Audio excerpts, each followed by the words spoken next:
Welcome to Philosophy in Pajamas podcasts. Today we are wading into one of the most complex, yet I think universally relatable realities of human experience, emotional healing. We're looking at a fascinating framework from Rushik, and what I love is that he really specializes in taking these huge psychological truths and making them actionable. He really does.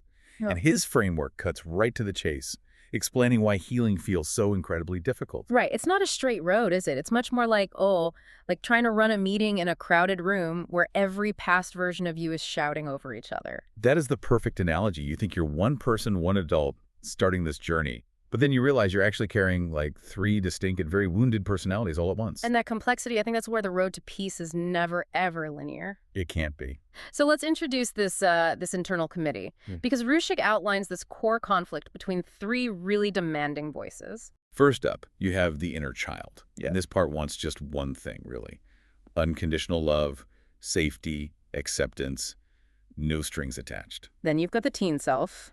This one is, well, it's fueled by this desperate hunger for justice, for validation, and sometimes, let's be honest, for revenge. It wants to settle every old score. And finally, there's the current adult, the part that has to wake up, go to work, pay the bills, and is just truly desperate for some peace and quiet in their own head. Yeah. So our mission today is to unpack what each of these voices actually needs to move from that state of conflict toward, hopefully, integration. Because healing is tough, not because you're weak, but because you're juggling all three of them at the same time. You're trying to teach them how to listen to each other. Exactly. So where do we start? Okay, let's start at the foundation, the inner child. Rishik describes this as the part that lives in memories the body never forgot. It's not just a cute idea. It's a physical, visceral response stored deep in your system. It's the part that demands love without earning it and reassurance without having to perform for it. And it completely ignores adult logic or, timelines. This is where all our core vulnerability is held. Totally. And think about it. Those times your body just tenses up or your chest gets heavy, even in a situation that's completely safe. Oh, yeah. That tension, that's not about the present moment. That's the inner child reacting to an echo of the past. If you try to reason with it, saying, hey, we're safe now, it doesn't compute. It feels, it doesn't think. And that leads to that classic thing, right? Reacting to a minor adult issue, like a mistext, a slightly harsh email with these huge, overwhelming feelings. Why does that happen? Because that tiny moment of uncertainty triggers a core memory where love and safety felt fundamentally uncertain. Yeah. To your adult brain, a mistext is annoying. To the inner child, it can feel like abandonment. So if you ignore that voice, or even worse, shame it and say, stop being so dramatic, what happens then? You just teach it the same old lesson, that its needs are invalid and should be hidden. It doesn't go away. It just goes underground, and its demands get even more extreme later on. So the adult's job isn't to fix the past, which is impossible anyway. Right. The job is to become the safe, consistent, warm adult that the child part of you never had. Okay, but how?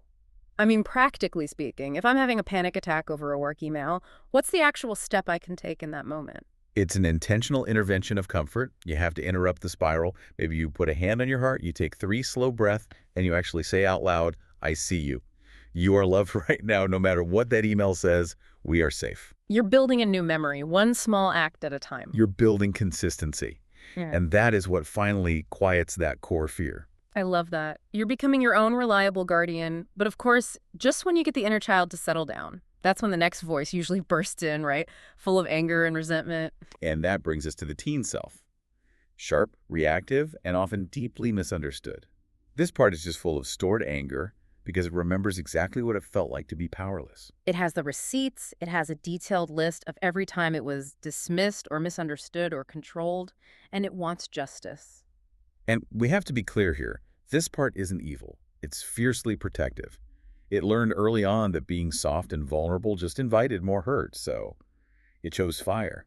Anger became its armor. But that armor creates this huge conflict for healing, doesn't it? The debate inside your head is revenge, which feels so powerful and validating, versus forgiveness, which can feel a lot like surrender, like you're letting them get away with it. And that is the massive trap. This is what Rushik warns about. Because the need for revenge, it ultimately fails the current adult. It keeps you dedicating all this internal energy to the very pain you say you want to escape. It's an emotional tether. You're literally locking yourself to the past. You think you're punishing them by holding on to the rage, but you're just letting their story run the background program of your own life. Exactly. Long after they've forgotten or moved on. So to get free, the teen self needs to understand that its rage served a purpose. But that purpose is fulfilled now. The adult is in charge. The adult is safe. So how do you do that? How do you validate the anger, that feeling of I was wronged, without letting it, poison your current life? It takes catharsis Hmm. and redirection. This is where that classic advice, writing those angry letters you never send, actually works. Mm. You have to create a safe container to vent that intensity. It's not just venting, though, is it? It's about naming what was unfair, clearly, without denying it or exaggerating it. Precisely. You honor the protective function of that anger. Yeah. You say, thank you for keeping me safe back then. And then you gently take the weapon away because the battle is over. So you're separating the signal from the identity. The teen thinks, I am rage. Right. And you have to shift the script to, you felt rage because an injustice happened. The feeling was valid, but it is not your whole identity. And that strength can now be used to build boundaries for the adult. That shift from defensive fire to constructive boundaries, that's huge. And that brings us to the third person in this crowded room, the one who's just desperate for that change to happen, the current adult. This self is older, wiser, and honestly just exhausted from managing the other two. They don't just want a good day anymore. They want stability. They want relationships that feel easy, not like constant drama. Yeah, the adult gets that winning an argument about who was right or who suffered more doesn't actually heal anything. It just creates more friction. Exactly. The adult understands that peace isn't weakness. It's not passive. It's clarity. It's the ability to see the path forward without all that old emotional fog. So looking at Rishik's framework again, what does this active peace actually require? It's not just sitting on a cushion ignoring your problems. Not at all. It's the opposite of passive. It's a series of daily, intentional decisions. First, it means choosing not to reopen old wounds, just to see if they still hurt. That's powerful. We confuse examining the past with reliving it. We do. And the second thing it requires is learning when to respond to something and when to just walk away. The adult self realizes not every fight is worth fighting. Not every criticism needs a defense. It's choosing healing over being right. The need to win the historical argument is often the biggest obstacle to just being stable right now. It is. Imagine a small disagreement with your partner. The teen self wants to hijack it and bring up 6 years of evidence to prove you're right. The adult steps in and says, that debate doesn't serve us. Let's just solve this problem right now.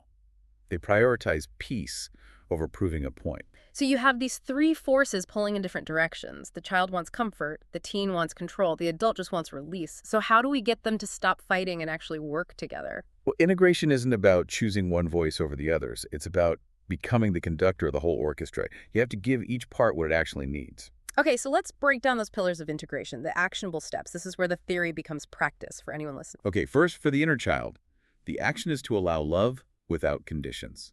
This means small, consistent acts that prove the old script of, I have to earn my safety, is wrong.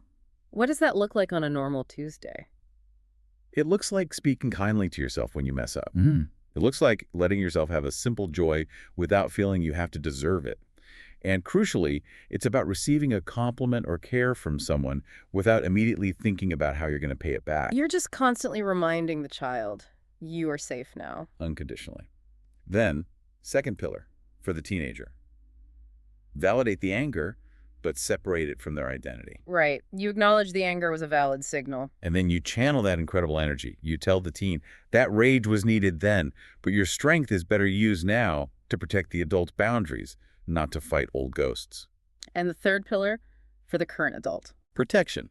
The adult protects the present by repeatedly choosing peace, using boundaries, using silence, walking away. These become your primary tools for self-preservation. Is the adult finally saying, my internal stability is more important than being understood by people who refuse to understand me? And that's when true healing happens. When that intentional love replaces the old neglect for the child. When understanding replaces revenge for the teen. And when that active peace replaces survival mode for the adult. It isn't some sudden lightning bolt moment. It's slow, it's quiet. But the moment you know it's working is when you wake up one day and you just notice. The committee isn't fighting anymore. They're actually listening to each other. That internal consensus, That's when life finally starts to feel lighter, steadier, and like it's truly yours. You stop carrying the luggage and start living the life you intentionally built. That was a powerful discussion on integrating those core parts of ourselves into a harmonious whole. Thank you for joining us for this insightful discussion. We invite you to like, share, and subscribe to our YouTube channel and to follow Rishik on medium.com/Rishikrawal.